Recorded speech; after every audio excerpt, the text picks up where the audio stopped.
इच्छाओं का त्याग ही सुख है। ये कोई वाक्य नहीं, एक अनुभव है। ये बुद्ध का उपदेश था, पर केवल सुनने के लिए नहीं, जीने के लिए। और यही अनुभव एक भिक्षु से शुरू होकर एक राजा, एक युवती, एक बालक और अनेक जिज्ञासुओं की आत्मिक यात्रा में रूपांतरित हो गया।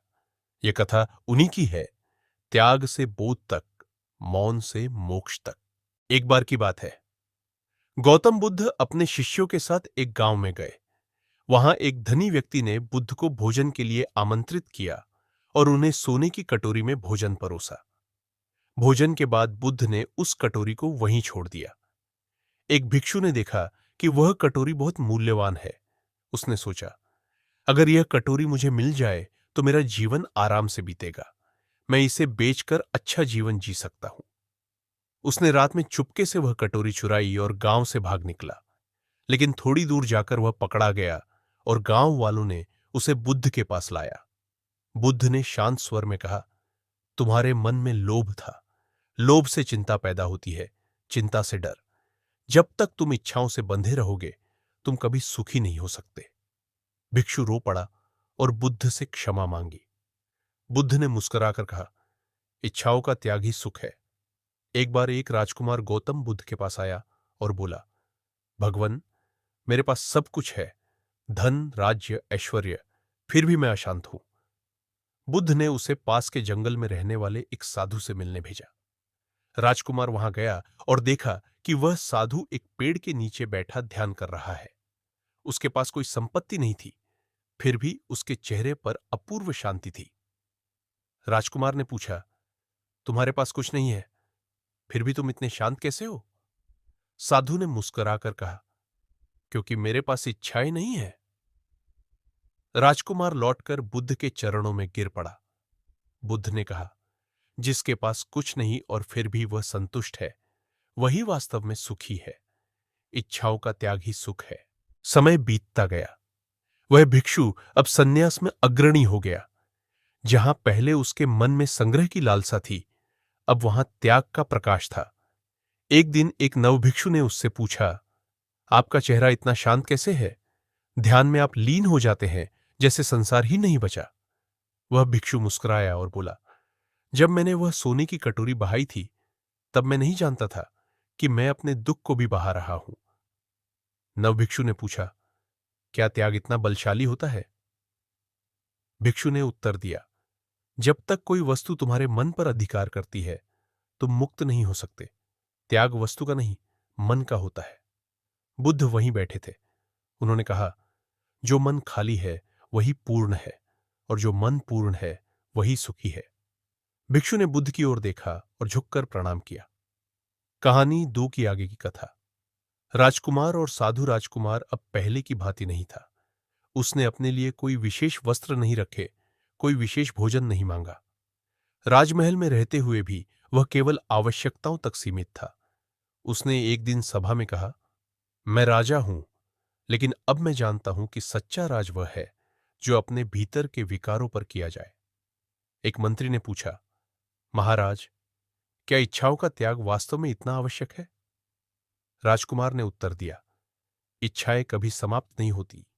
एक पूरी होती है तो 10 और जन्म लेती है, और जहां इच्छा है वहां चिंता, डर और दुख भी है। बुद्ध ने उसके नगर में पुनः प्रवेश किया। राजकुमार उनके स्वागत में न झुका, न गर्वित हुआ, बस शांत रहा। बुद्ध ने कहा, अब तू सच्चा राजा है, क्योंकि तू स्वयं पर राज्य करता है। सभा मौन थी। बुद्ध बोले, इच्छाओं का अंत ही दुख का अंत है, और जहां दुख नहीं वहीं सुख है। वह भिक्षु अब गांव-गांव घूमता और लोगों को बुद्ध के वचनों की शिक्षा देता। पर उसकी शिक्षा में उपदेश नहीं, अनुभव बोलता था। एक बार वह एक धनी व्यापारी के घर रुका। व्यापारी ने पूछा, आपका चेहरा ऐसा शांत क्यों है? क्या आपके पास कोई गुप्त मंत्र है? भिक्षु ने शांत स्वर में उत्तर दिया, हां, त्याग। व्यापारी ने हंसकर कहा, मैंने बहुत दान किया है, मंदिर बनवाए हैं, पर मन में चैन नहीं। भिक्षु ने कहा, दान बाहर का है, पर त्याग भीतर का। तुमने वस्तुएं दी हैं, पर शायद आसक्ति नहीं छोड़ी। व्यापारी ने कुछ क्षण सोचा, फिर अपने सबसे प्रिय रत्नों की पेटी लाकर बोला, क्या मुझे इसे फेंक देना चाहिए? भिक्षु ने मुस्कुराकर कहा, नहीं, जब तक यह रत्न तुम्हारे मन से नहीं गिरते तब तक इन्हें फेंकना व्यर्थ है। मन में छोड़ो, बाहर स्वयं छूट जाएगा। उस रात व्यापारी को पहली बार गहरी नींद आई। कहानी 2 की आगे की कथा। राजकुमार और साधु राजकुमार अब जनता के लिए जीवन जीता था।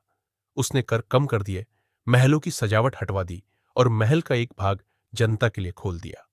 लोग उससे धम्मराज कहने लगे। एक दिन वही साधु जो जंगल में रहता था नगर आया। राजकुमार ने उन्हें सादर आमंत्रित किया और उनके चरणों में बैठ गया। साधु ने पूछा, क्या अब तुम सुखी हो? राजकुमार ने कहा, पहले मैं सोचता था कि सुख पाने के लिए कुछ चाहिए होता है। अब जान गया हूं कि सुख पाने के लिए कुछ छोड़ना होता है। साधु ने कहा, तो अब तुम साधु हो, राजमहल में रहते हुए भी? बुद्ध ने इस दृश्य को देखकर कहा, जो भीतर से स्थिर हो वह कहीं भी स्थिर है, जंगल में हो या महल में। सभा मौन थी। बुद्ध ने आगे कहा, जब इच्छाएं समाप्त होती है तब मन में शांति का उदय होता है और वही शांति परम सुख है। कुछ वर्षों बाद वह भिक्षु एक निर्जन आश्रम में रहने लगा। वहां वह मौन साधना करता और केवल ध्यान में लीन रहता। एक दिन एक युवा बालक वहां पहुंचा। वह दुखी था। बोला, मुझे कोई सुख नहीं मिलता। मैं हर वस्तु को पाकर भी खाली हूं। भिक्षु ने आंखें खोली और शांत स्वर में पूछा, क्या तुमने कभी कुछ छोड़ा है? बालक बोला, छोड़ना क्यों? मैं तो पाने के लिए आया हूं। भिक्षु मुस्कुराया, जिसने कुछ न छोड़ा हो वह कभी कुछ पा नहीं सकता। बालक ने पूछा, क्या छोड़ने से कुछ मिलता है? भिक्षु बोला, मैंने एक कटोरी छोड़ी थी और बदले में मुझे अनंत शांति मिली। बालक चकित हो गया, कैसे? भिक्षु ने उत्तर दिया, क्योंकि उस कटोरी में मेरा लोभ भरा था। जब मैंने उसे बहाया, मेरा लोभ भी बह गया, और जहां लोभ नहीं वहां दुख नहीं। बालक वहीं रुक गया। वर्षों बाद वह भी एक ज्ञानी भिक्षु बन गया। बुद्ध ने उसकी ओर देखकर कहा, जिसने त्याग के मार्ग को समझ लिया वह संसार के पार उतर गया। राजकुमार अब वृद्ध हो चुका था। उसके बाल सफेद हो गए थे, पर उसका चेहरा पहले से अधिक शांत था। एक दिन उसने अपने पुत्र को बुलाया और कहा, मैंने राज किया, पर सच्चा सुख मुझे तब मिला जब मैंने इच्छाओं से राज्य त्यागा। पुत्र ने पूछा, पिता, क्या आप मुझे भी वह सुख दे सकते हैं? राजकुमार ने कहा, नहीं, सुख देने की वस्तु नहीं है। वह तो तब आता है जब तुम अपने भीतर के भार को उतारते हो। पुत्र ने कहा, मैं समझना चाहता हूं। राजकुमार ने मुस्कुराकर कहा, तो सुनो, जब मैंने बुद्ध से पहली बार पूछा था कि मैं दुखी क्यों हूं, उन्होंने कहा था, क्योंकि तुम बहुत कुछ चाहते हो। और जब मैंने उनसे पूछा कि सुख कहां है, उन्होंने कहा था, जहां चाह नहीं है। उस रात राजकुमार ने अपना अंतिम प्रहर ध्यान में बिताया। प्रातः जब सूरज निकला तो वह देह छोड़ चुका था, शांत, मुस्कुराता हुआ। लोगों ने कहा, धम्मराज अब नहीं रहे। पर बुद्ध ने कहा, वह अभी जीवित हुआ है, क्योंकि जिसने इच्छाओं को मारा है उसने जन्म मरण को पार किया है। वर्षों बीत चुके थे। अब वह वृद्ध भिक्षु भी अंतिम काल की ओर बढ़ रहा था। शरीर दुर्बल हो गया था, पर उसकी आंखों में आज भी वही शांति थी जो उसने त्याग के दिन प्राप्त की थी। एक दिन एक अमीर राजपुरुष अपने काफिले के साथ वहां आया। उसने भिक्षु को देखा और पूछा, आपके पास कुछ नहीं है, फिर भी आप इतने शांत कैसे हैं? भिक्षु ने कहा, मैंने जो कुछ था उसे त्याग दिया। अब जो है वह केवल शांति है। राजपुरुष बोला, मैंने तीर्थ किए, दान किया, पूजा की, पर मन में अशांति बनी रही। भिक्षु ने कहा, क्योंकि तुमने बाहर बहुत कुछ किया पर भीतर कुछ नहीं छोड़ा। राजपुरुष कुछ क्षण मौन रहा, फिर पूछा, क्या अब भी देर नहीं हुई? भिक्षु ने कहा, शांति कभी देर से नहीं मिलती, वह तो प्रतीक्षा में ही बैठी रहती है। बस तुम्हारी पकड़ ढीली होनी चाहिए। राजपुरुष ने अपने गहने उतारे, वस्त्र बदल दिए और वहीं बैठ गया, मौन, शांत। भिक्षु ने मुस्कुराकर कहा, अब तुमने पहला कदम बढ़ा लिया है, अब शेष मार्ग स्वयं खुलेगा। राजकुमार अब शरीर से नहीं था, पर उसके त्याग और शांति की गाथा जन जन तक पहुंच चुकी थी। उसका पुत्र अब नया राजा था, पर पिता की सीख उसके जीवन की नींव बन चुकी थी। एक दिन वह भी बुद्ध से मिलने गया। बुद्ध ने उसकी ओर देखा और पूछा, तुम्हारे पिता ने क्या सिखाया? नव राजा ने उत्तर दिया, उन्होंने कहा था, राज्य को संभालो पर उससे बंधो मत, सेवा करो पर स्वार्थ से नहीं, सुख चाहो पर पाने में नहीं, छोड़ने में। बुद्ध ने मुस्कुराकर कहा, उन्होंने तुम्हें जो दिया वह सबसे बड़ा उत्तराधिकार है, मुक्ति का मार्ग। नवराजा ने कहा, मैं राजपाट चला सकता हूं, पर मेरा मन वैराग्य की ओर है, क्या मैं भी संन्यास ले सकता हूं? बुद्ध बोले, जब मन से मोह छूट जाए तब तुम कहीं भी हो, राजा हो या भिक्षु, तुम मुक्त हो। राजा ने उसी क्षण मन में संकल्प लिया, मैं न वस्त्र बदलूंगा न राज्य छोड़ूंगा, पर हर निर्णय त्याग से लूंगा। बुद्ध ने कहा, यही बुद्धत्व की राह है, इच्छाओं का त्याग ही सच्चा सुख है। भिक्षु की आयु अब संपूर्ण हो चली थी। एक दिन वह नदी के किनारे बैठा था, जहां वर्षों पहले उसने सोने की कटोरी बहाई थी। उसकी आंखें बंद थीं, पर भीतर में गहराई से सब कुछ स्पष्ट था।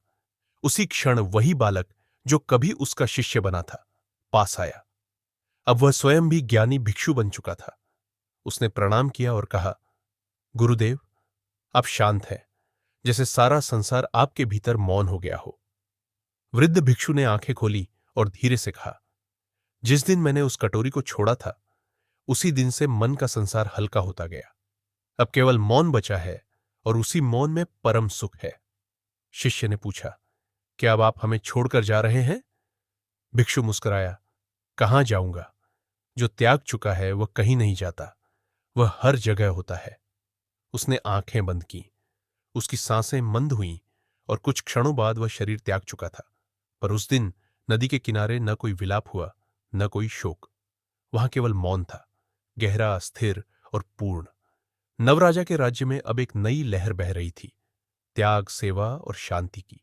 वह स्वयं को राजा नहीं कहता था, केवल जन सेवक कहता। एक दिन उसने अपने महल को विद्यालय और ध्यान केंद्र में बदलने का आदेश दिया। लोगों ने पूछा, महाराज, महल क्यों छोड़ते हैं? उसने कहा, जहां मोह है वहां शांति नहीं, और जहां शांति नहीं वहां सेवा भी नहीं। एक दिन एक दूत बुद्ध के पास पहुंचा और कहा, महाराजा आपको अंतिम बार आमंत्रित करते हैं। वे चाहते हैं कि आप उनका आशीर्वाद लें और उनके जीवन की अंतिम शिक्षा दें। बुद्ध नगर पहुंचे। राजा ने उन्हें प्रणाम किया। बुद्ध बोले, तुमने राज्य में रहकर भी सन्यास का जीवन जिया, यही मध्यम मार्ग है। राजा ने पूछा, क्या मैं भी कभी बुद्धत्व को प्राप्त कर सकूंगा? बुद्ध ने कहा, तुम पहले ही उस मार्ग पर हो, जहां इच्छाएं नहीं वही निर्वाण है। वर्षों बाद जब वह राजा भी शरीर छोड़ गया, तब नगर के लोग शोक में डूबे नहीं, बल्कि ध्यान में बैठे। उन्होंने कहा, हमारे धम्मराज कहीं नहीं गए, वो अब हमारे भीतर बस गए हैं।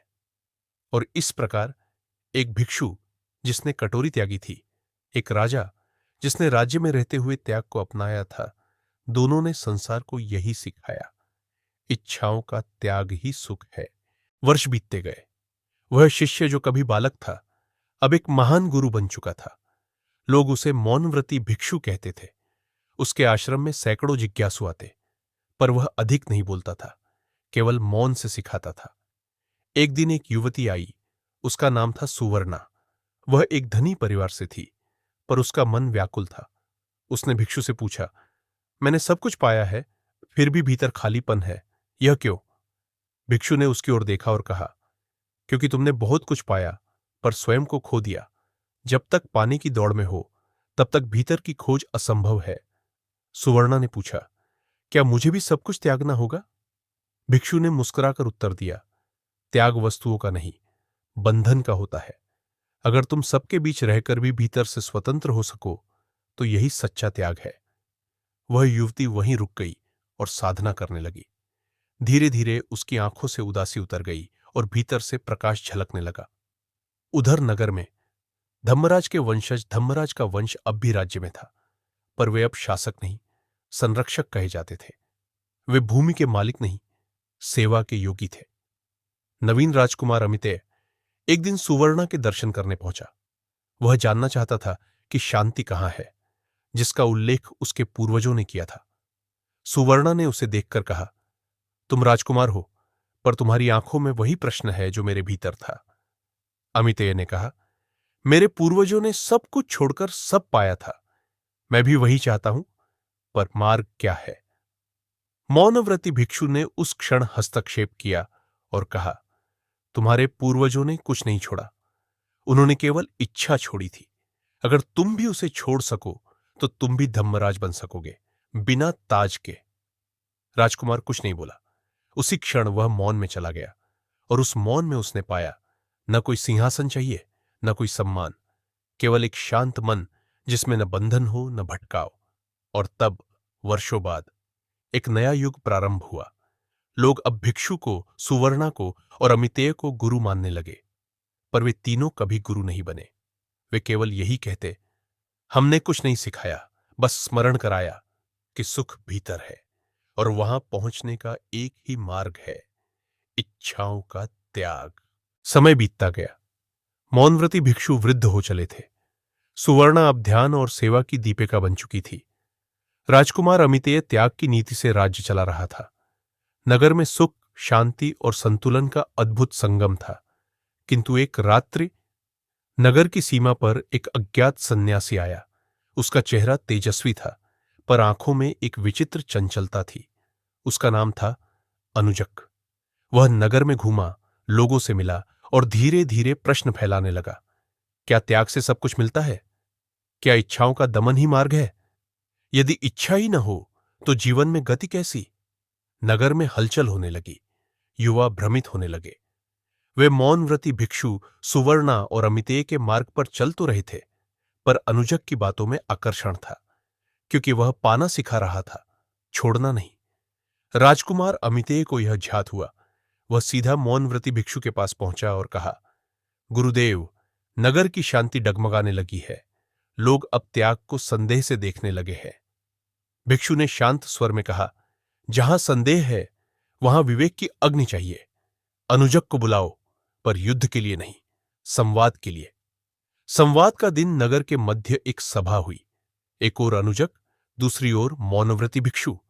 सुवर्णा और अमितेय मौन श्रोता बने। अनुजक बोला, मैं नहीं मानता कि इच्छाओं का त्याग ही सुख है। इच्छाएं प्रेरणा है, जीवन की ऊर्जा है। उन्हें दबाना जीवन को रोकना है। भिक्षु ने उत्तर दिया, हमने इच्छाओं को कभी दबाया नहीं। हमने उन्हें देखा, समझा और छोड़ा, क्योंकि वे आती हैं, जाती है, पर सुख नहीं छोड़ती, बल्कि मन को बांधती है। अनुजक बोला, तुमने क्या पाया छोड़कर? भिक्षु ने आंखें बंद की और कहा, मैंने पाया मौन। वह मौन जो न किसी पाने से आता है, न किसी हार से घटता है। जिस दिन मैंने इच्छा छोड़ी, उस दिन मैंने स्वयं को पाया। सभा में मौन छा गया। अनुजक अब चुप था। उसकी आंखों में कुछ कांप गया। वह धीरे से बोला, शायद मेरी सारी ऊर्जा बाहर दौड़ती रही और तुमने उसे भीतर मोड़ दिया। शायद मैं अब समझा, इच्छा को देखना ही उसका पार जाना है। कथा का विस्तार। अनुजक का परिवर्तन। वही अनुजक अब मौन का अभ्यास करने लगा। उसने त्याग नहीं किया, पर भीतर झांकना शुरू किया। सुवर्णा ने कहा, इच्छाओं से डरना नहीं चाहिए, पर उन पर मोहित भी नहीं होना चाहिए। जब तुम उन्हें देख सको बिना लिप्त हुए, वही बोध है।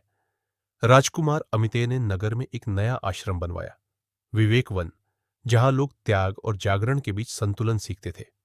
और इस प्रकार अब 3 प्रतीक थे, मौनव्रती भिक्षु, त्याग का प्रतीक सुवर्णा, करुणा और संतुलन की दीपिका अनुजक, जागरण की अग्नि जो भीतर लौटी, और चौथा राजकुमार अमितेय, वह पुल जो सबको एक सूत्र में बांधता रहा। सबका संदेश एक ही रहा, इच्छा को देखो, समझो और मुक्त हो जाओ। इच्छाओं का त्याग ही सुख है, पर वह त्याग समझ से आए तो वह अमृत बन जाता है। समय की धारा थमी नहीं। विवेक वन अब केवल एक आश्रम नहीं, एक चेतना का केंद्र बन चुका था। नगर से दूर, पर्वतों की गोद में बसे उस स्थान पर दूर दूर से साधक, जिज्ञासु और मार्ग भटके लोग आते। उन्हीं में एक था, एक 13 वर्ष का बालक, आर्य।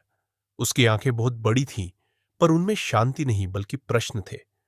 उसके माता पिता उसे वहां छोड़ गए थे, ये कहकर, वह किसी को नहीं सुनता, बहुत हठी है। शायद किसी संत की संगति से सुधर जाए। वह मौन नहीं बैठता था, ध्यान में भाग जाता था, प्रवचन सुनते सुनते ऊब जाता और पेड़ पर चढ़ जाता। एक दिन उसने मौन व्रती भिक्षु से पूछा, आप लोग हमेशा छोड़ने की बात क्यों करते हैं? क्या जीवन में कुछ रखना भी पाप है? भिक्षु मुस्कुराए, जो तुम्हें बांध दे वही पाप है, जो तुम्हें मुक्त करे वही पुण्य, और जो न बांधे न छोड़े वही सहज है। आर्य बोला, मुझे खेलना पसंद है, दौड़ना, चिल्लाना, क्या ये बंधन है? भिक्षु ने कहा, नहीं, जब तक वे तुम्हें घेरे नहीं वे मुक्त है। पर यदि एक दिन तुम्हें लगे कि बिना दौड़े, बिना जीते तुम कुछ नहीं हो, तब वह खेल भी बंधन बन जाएगा।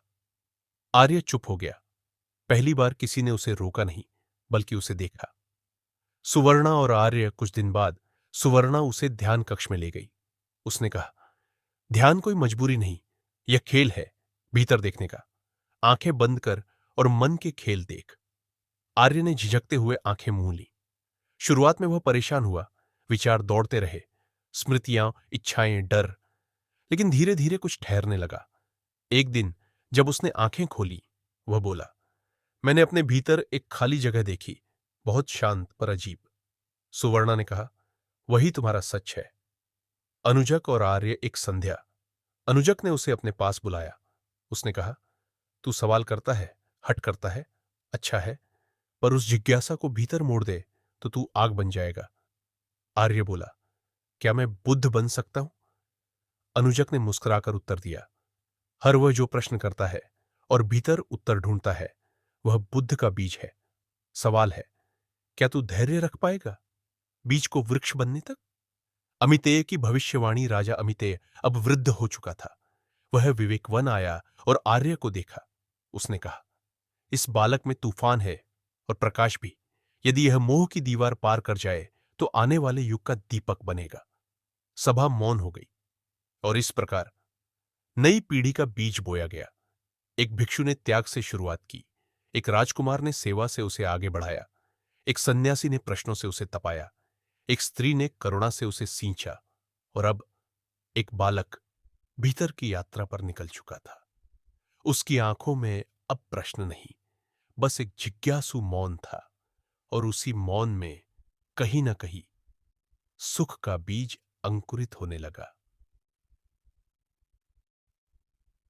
वर्ष बीते। आर्य अब 16 वर्ष का हो चला था। उसकी आंखों में अब पहले जैसा हठ नहीं था, पर एक अग्नि अब भी थी, जाने की, समझने की, पार करने की। वह मौन व्रती भिक्षु सुवर्णा और अनुजक तीनों के पास शिक्षा ले चुका था, पर भीतर कुछ अब भी अधूरा था। एक रात वह मौनव्रती भिक्षु के पास गया और बोला, गुरुदेव, मैं बहुत ध्यान करता हूं, मौन में भी रह लेता हूं, पर जब कोई मुझे अपमानित करता है, क्रोध आ ही जाता है। जब कोई मेरी प्रशंसा करता है, सुख भी आता है। तो क्या मैं अभी भी बंधा हुआ हूं? भिक्षु ने मुस्कुराकर कहा, जब तक बाहर की हवा से तुम्हारा मन हिलता है, तब तक तुम्हारा दीपक स्थिर नहीं। अब समय है परीक्षा का। 3 द्वारों की यात्रा। भिक्षु ने आर्य को एक विशेष मार्ग पर भेजा, 3 द्वारों की ओर। 1। पहला द्वार, अहंकार। वहां उसे ऐसे लोगों के बीच भेजा गया जो उसे नीचा दिखाते, उसका उपहास करते। पहले दिन वह तिलमिलाया, दूसरे दिन मौन रहा, तीसरे दिन उसने पाया कि वे उसके भीतर गहराई से प्रवेश नहीं कर पा रहे। वह लौटकर भिक्षु के पास गया और बोला, पहले मुझे दुख होता था, अब वे बोलते हैं और भीतर मौन बना रहता है। भिक्षु ने कहा, तुमने अहं का द्वार पार किया। 2। दूसरा द्वार, आकर्षण का। अब उसे नगर में भेजा गया, उत्सवों, प्रशंसा, सुंदरता, संगीत और स्तुति से भरे वातावरण में। प्रथम दिन वह मुस्काया, दूसरे दिन उसके भीतर कुछ हिला, तीसरे दिन उसने पाया यह सब मधुर है, पर यह मैं नहीं हूं। वह लौटा और बोला, वे मुझे चाहते हैं, बुलाते हैं, सराहते हैं, पर मेरा मन अब वहां नहीं टिकता। भिक्षु ने कहा, तुमने आकर्षण का द्वार भी पार कर लिया। 3। तीसरा द्वार, अकेलेपन का। अब उसे एक निर्जन गुफा में भेजा गया, जहां न मनुष्य था न शब्द, केवल मौन, अंधकार और अकेलापन। पहले दिन उसे डर लगा, दूसरे दिन मन ने बातें बनाई, भविष्य, अतीत, कल्पनाएं। तीसरे दिन कुछ शांत हुआ और चौथे दिन उसने पाया कि जो देख रहा है वह कभी अकेला नहीं होता। वह लौटा। उसकी चाल बदल चुकी थी। चेहरे पर अब कोई प्रयास नहीं था, केवल मौन की आभा। भिक्षु का अंतिम वचन, मौनव्रती भिक्षु, अब बहुत वृद्ध थे। उन्होंने आर्य को अपने पास बुलाया। अब तू तैयार है? उन्होंने कहा। मैंने त्याग किया था वस्तुओं का, तूने त्याग किया है भीतर की प्रतिक्रियाओं का। मैंने कटोरी बहाई थी, तूने स्वयं को बहाया है। फिर उन्होंने आंखें मूंद ली और जैसे उनकी सांसें मौन में विलीन हो गईं। आर्य अब अकेला नहीं था, अब वह नहीं रहा था। आर्य, मौन की संतान लोगों ने उसे गुरु कहा, पर वह केवल कहता, मैं तो अभी भी शिष्य हूं। जो अपने भीतर की हर इच्छा को देखकर छोड़ता है वही सुख को छूता है। और जैसे वर्षों पहले कहा गया था, वही वाक्य अब फिर से गूंज उठा, इच्छाओं का त्याग ही सुख है। कथा का अगला अध्याय। आर्य की अग्नि परीक्षा। आर्य अब मौनव्रती भिक्षु के उत्तराधिकारी बन चुका था, पर उसने स्वयं को कभी गुरु नहीं कहा। लोग उसे प्रणाम करते, प्रश्न पूछते, मार्ग मांगते, और वह केवल शांत होकर कहता, सुनो नहीं, देखो, मुझ में नहीं, स्वयं में। मुक्ति मेरे पास नहीं, तुम्हारे भीतर है। वह नगर में नहीं रहता था, पर्वत की एक गुफा में स्थिर हो गया था। पर हर अमृत वर्षा से पहले तपती धूप आती है, और अब वह धूप आने वाली थी, उसकी अंतिम परीक्षा के रूप में। अध्याय आगमन। एक दिन पहाड़ी मार्ग से एक व्यक्ति आया, घायल, अशांत, पर तेजस्वी। उसकी आंखें जल रही थीं। उसका नाम था विराग। उसने आर्य के चरणों में गिरते हुए कहा, मैंने त्याग किया, तप किया, तपस्या की, पर अब मेरी आंखों में केवल अंधकार है। मुझे रोशनी चाहिए, नहीं तो मैं फिर लौट जाऊंगा संसार की ओर। आर्य ने उसकी ओर देखा, गहराई से, बिना दया, बिना भय। फिर बोले, क्या तू रोशनी को पाना चाहता है? विराग, हां। आर्य, तो तू अब भी चाहता है? विराग चौंक गया। तो क्या रोशनी पाने की भी इच्छा बाधा है? आर्य ने मौन होकर कहा, इच्छा चाहे अंधकार से मुक्त होने की ही क्यों ना हो, जब तक मैं चाहता है तब तक द्वार बंद है।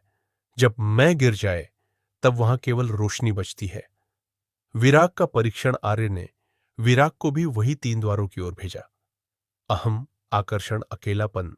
विराग लड़खड़ाया। वह सब जानता था, पढ़ा था, सोचा था, पर भीतर उतरते ही उसे दिखा, ज्ञान भारी है पर बोध हल्का। उसने वापस लौटकर कहा, मैं अब भी जानता हूं कि कुछ नहीं जानता। मैं अब जानना नहीं चाहता, मैं अब होना चाहता हूं। अंतिम मौन। एक रात जब आकाश में पूर्णिमा थी और पहाड़ छुप थे, आर्य ध्यान में बैठा था। विराग पास आया और पूछा, गुरुदेव, अब मैं क्या करूं? आर्य ने अपनी आंखें खोली और केवल एक वाक्य कहा, अब कुछ मत कर। जहां कुछ नहीं किया जाता वहीं परम होता है। उस रात आर्य ने किसी को कुछ नहीं सिखाया, कोई प्रवचन नहीं हुआ। केवल मौन में सैकड़ों लोग बैठे रहे, और उस मौन में सबने कुछ पाया जो शब्दों से परे था। कथा का संदेश। सुवर्णा अब वृद्ध हो चुकी थी, पर उसकी आंखें आज भी गीली हो गईं जब उसने कहा, मैंने जीवन भर सेवा की। अनुजक ने खोज की, भिक्षु ने त्याग किया, पर आर्य, उसने कुछ नहीं किया और सबसे अधिक पाया। उसने इच्छा के पार जाना सिखाया, बिना उसे छुए। और अंत में जब आर्य देह छोड़ने को तैयार हुआ, उसने अपने अंतिम शिष्य विराग को देखा और मुस्कुराकर कहा, अब तू जा और कुछ मत सिखा, सिर्फ मौन रह, क्योंकि अब तुझमें वाणी से अधिक गूंज है। और वही गूंज आज भी पर्वतों में सुनाई देती है जहां से वह चला था। एक बालक, आर्य, जो पूछता था, क्या मैं बुद्ध बन सकता हूं? और अब वह प्रश्न नहीं रहा, अब केवल उत्तर है, इच्छाओं का त्याग ही सुख है। आर्य अब शरीर से विदा हो चुका था, पर उसका मौन, उसकी दृष्टि, उसकी उपस्थिति विराग के भीतर जलने लगी थी, जैसे एक अग्नि जो शांत थी पर संपूर्ण थी। नई शुरुआत। न कोई गुरु, न कोई शिष्य। विराग ने आर्य की समाधि पर मौन ध्यान किया, फिर वहां बैठे सभी लोगों से बस एक वाक्य कहा, मैं आर्य का उत्तराधिकारी नहीं, मैं बस एक जलती लौ हूं जो अब तुम्हारे भीतर जलाना चाहती है। लोगों ने उसे गुरु मानना चाहा, उसने मना कर दिया, जहां गुरु होता है वहां अनुयायी होते हैं, जहां मौन होता है वहां आत्मा स्वतंत्र होती है। मैं तुम्हें शिष्य नहीं बनाना चाहता, मैं तुम्हें तुम बनाना चाहता हूं। 3 आगंतुक, 3 दिशाएं। अब विराग के जीवन में 3 महत्वपूर्ण पात्र आए। तीनों अलग थे, पर तीनों की जड़ में एक ही पीड़ा थी, असंतोष। वन। राजकुमारी अदिति, जो संसार के वैभव से थक चुकी थी, वह बोली, मैंने सोना देखा है, रत्नों में नहाया है, पर भीतर घोर अंधकार है। विराग ने कहा, तू त्याग मत कर, अपने सिंहासन पर बैठ, पर उस पर टिक मत। राज्य को सेवा बना दे, अधिकार नहीं। 2। कृषक हरिलाल, जो पुत्र की मृत्यु से टूट चुका था, मुझे संसार से घृणा हो गई है, उसने कहा। विराग ने उसका हाथ थामा और कहा, तू प्रेम करता था, इसलिए पीड़ा हुई। अब प्रेम को बांध मत बना, करुणा बना दे। जहां प्रेम में अपेक्षा नहीं, वहां वियोग भी नहीं होता। 3। युवक संयम, जो आर्य की समाधि के पास ध्यान में बैठा था, मैं आर्य बनना चाहता हूं। विराग हंसा नहीं, मौन हुआ। फिर बोला, आर्य मत बन, स्वयं बन। बुद्ध बनने की चाह भी बंधन है, जहां चाह नहीं वहां बोध है। मौन का वचन। एक दिन विराग ने नगर के मध्य सभा बुलाई। कोई शास्त्र नहीं खोला, न कोई उपदेश दिया, बस सबको मौन में बैठाया 3 घंटे तक। फिर उठकर केवल इतना कहा, जिसने 3 घंटे कुछ नहीं मांगा, वह 3 जन्मों का ऋण चुका चुका। अब भीतर जो बचेगा वही शुद्ध होगा। और अब विराग अब नगरों में नहीं रुकता, वह यात्रा करता है, नदियों के किनारे, गांवों की छाव में, छोटे आश्रयों में, और कभी कभी बस किसी वृक्ष के नीचे। कभी एक पंक्ति कहता है, कभी पूरा दिन चुप। पर जहां से वह निकलता है, वहां लोगों की आंखें भारी नहीं, हल्की होती है। मन प्रश्नों से नहीं, मौन से भरे होते हैं। और कथा का उत्तर। एक बार एक बालिका ने पूछा, क्या आप भी बुद्ध हैं?